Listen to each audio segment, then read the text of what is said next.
క్రీస్తునందున్న ప్రియులకు ప్రేమతో వందనాలు తెలియజేయుచున్నాను. జనవరి నెల 25వ తేదీ 2026. ఈరోజు దేవుడు మనకు చేస్తున్న వాగ్దానం ఏమిటనగా 34వ కీర్తన 9వ చరణం. యెహోవా భక్తులారా, ఆయన యందు భయభక్తులు ఉంచుడి.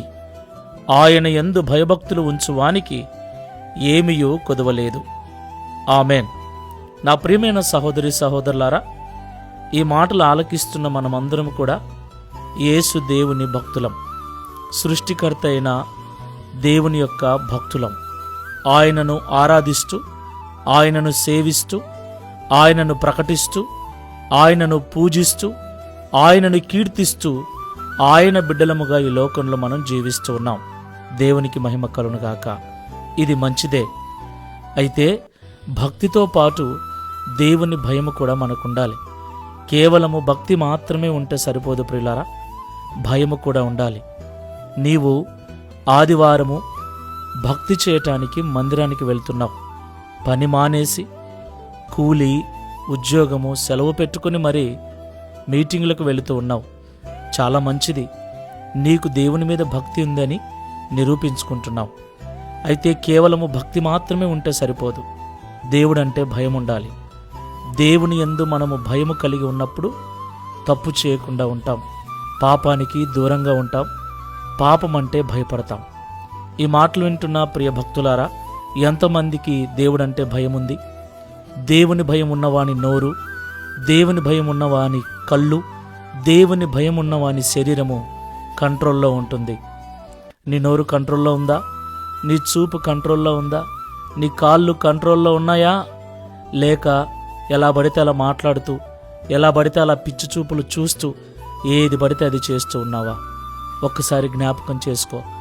భక్తి మాత్రం ఉంటే చాలదు, భయము కూడా ఉండాలి. ఎవరికైతే దేవుడంటే భక్తితో పాటు భయము కూడా ఉంటుందో వానికి దేవుడు ఏమీ కొదవలేకుండా చేస్తానని ఈ ఉదయకాల సమయంలో వాగ్దానం చేస్తున్నాడు. కాబట్టి ఒకసారి పరిశీలన చేసుకుని ప్రార్థన చేసుకుందాం.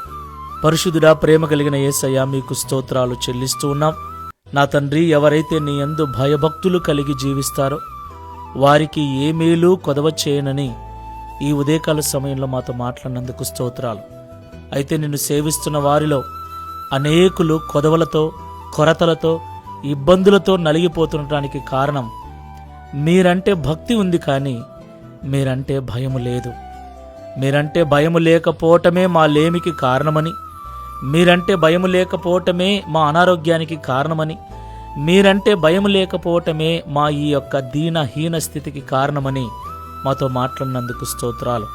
ఇదిగో ఈ ప్రార్థనలో ఏకీభవిస్తున్న మేమందరం కూడా మీరంటే మాకు భక్తి ఉందని ఎలాగైతే లోకానికి చాటు చెప్పుచూ ఉన్నామో అలాగే మీరంటే భయముందని పాపమును విసర్జించుట ద్వారా, పాపమునకు దూరంగా ఉండుట ద్వారా, నోటిని, కళ్ళను, శరీరమును కంట్రోల్లో ఉంచుకోవటము ద్వారా లోకానికి చాటు చెప్పుటకు, నిరూపించుటకు సహాయం చేయండి.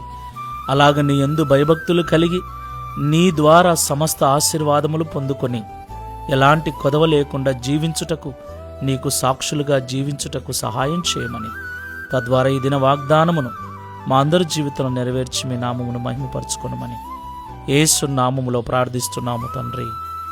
Amen. Praise the Lord. God bless you.